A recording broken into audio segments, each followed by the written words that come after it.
JavaScript, c'est quoi? Salut, je suis Thierry de l'informatique sans complexe. Après le HTML et le CSS pour donner du style, voyons comment rendre nos pages plus vivantes avec le JavaScript. C'est parti! Comme nous l'avons déjà vu, le HTML va nous servir à décrire notre page, c'est-à-dire à savoir tout ce que l'on va mettre dedans. Le CSS, quant à lui, nous permet de donner du style en mettant des textes en gras ou en couleur par exemple.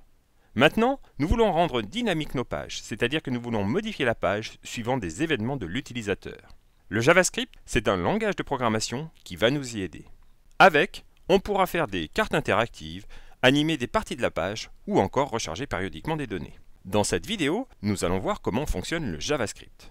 Mais avant, n'oublie pas de t'abonner et d'activer les notifications pour ne rater aucune vidéo. Et clique sur le pouce pour m'encourager. HTML, c'est donc une structure de balises imbriquées. Quand tu navigues sur Internet, ta page est chargée en mémoire et devient un DOM, un Document Object Model. Un DOM, c'est un arbre d'objets qui représente ta page web. JavaScript va nous permettre de modifier ce DOM.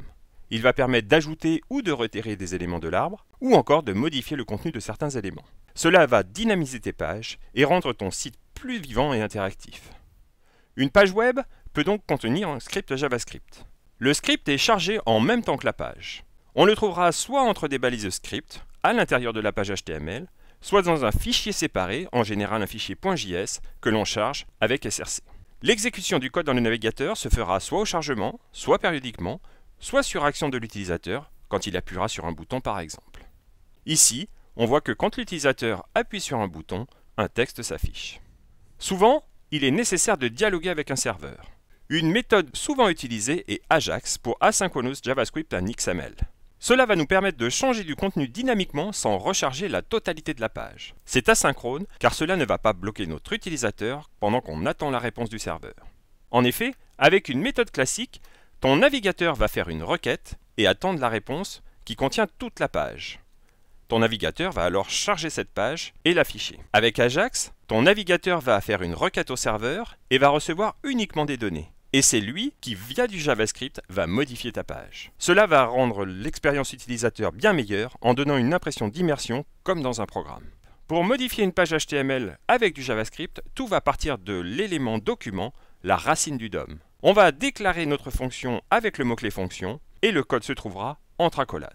Mais voyons une démo, cela sera plus parlant. Pour notre démo, nous partons d'un fichier HTML de base. Nous allons rajouter juste un div avec un ID que l'on va appeler démo et dedans un texte. Cliquez-moi pour me changer. En dessous du div, on va rajouter un bouton où on dit quand on clique, on appelle la méthode quandClick. Et en dessous, on va ajouter notre script. Donc on déclare notre fonction quandClick. Entre accolades, on indique notre code. Comme je vous l'ai dit, tout part du document. On récupère notre élément par son ID, donc on a donné démo, et on dit que le texte, enfin l'HTML est modifié. Donc on va dire merci de m'avoir cliqué. On sauvegarde et on teste. Donc on a bien notre texte du div, notre bouton en dessous, et quand on clique sur le bouton, on modifie le texte. JavaScript, comme nous l'avons vu, c'est un langage de programmation. On peut donc l'utiliser aussi côté serveur, et c'est le cas avec Node.js. Node.js, c'est un serveur qui va te permettre d'exécuter des scripts JavaScript. Il contient de nombreux modules, comme un serveur HTTP par exemple. Il permet de réaliser des applications multiplateformes facilement et rapidement. Un exemple bien connu, c'est Discord, qui fournit un module Node.js très utilisé pour réaliser des bots.